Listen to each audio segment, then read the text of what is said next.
what Christmas was about, and I thought about the shepherds when they were out in the field. And I read a little bit about a shepherd just because I was curious. And back in those times, the shepherds weren't very well liked. They stunk. People really didn't want a lot to do with them. Most of the time they were homeless. Most of the time they had nothing to eat. They were probably the lowest people that you could imagine. And I thought about when God wanted the earth to know that his son was coming, that's where he went.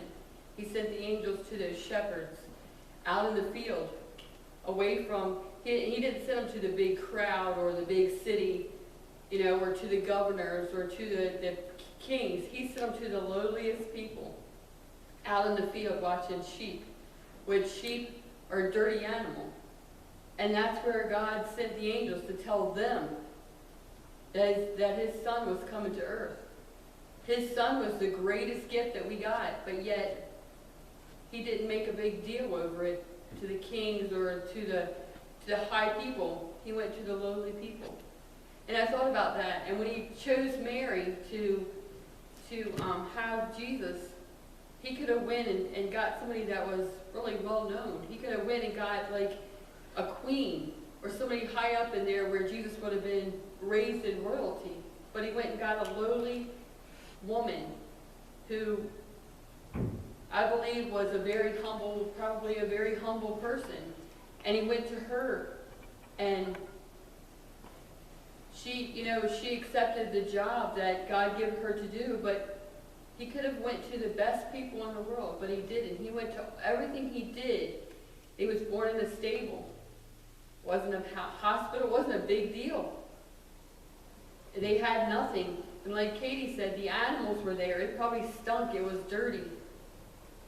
God could have put Jesus in the best palace in the world if he would have chose to, but he didn't. He went to the lowliest of the low.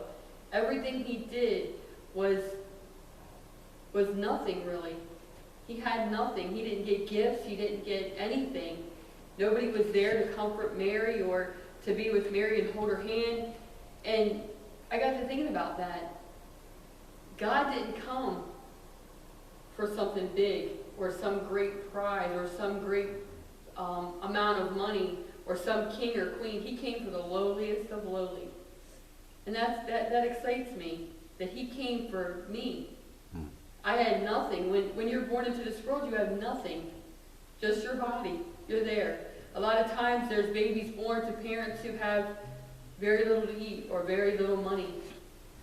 But God doesn't look at that. He didn't look and say, well, I can't have my son, who's the greatest man in the world, being born in a barn. He didn't see that. He's seen, my son's coming for those people.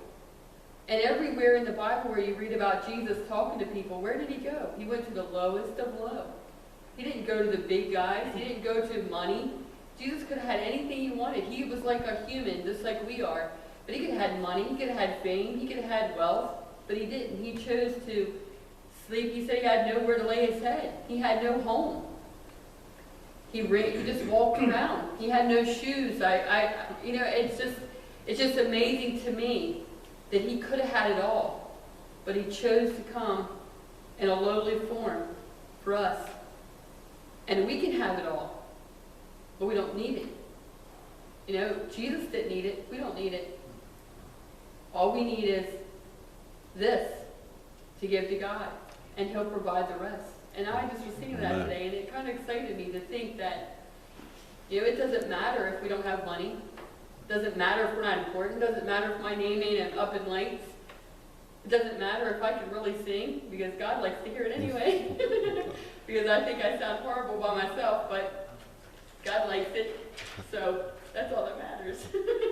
So you all can close your ears because he'll hear me. But I just thought that was awesome though when I was thinking about it today. That he could have done so much more.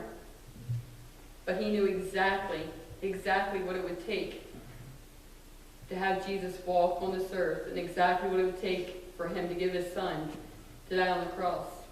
And I just thank him for what he's done for me.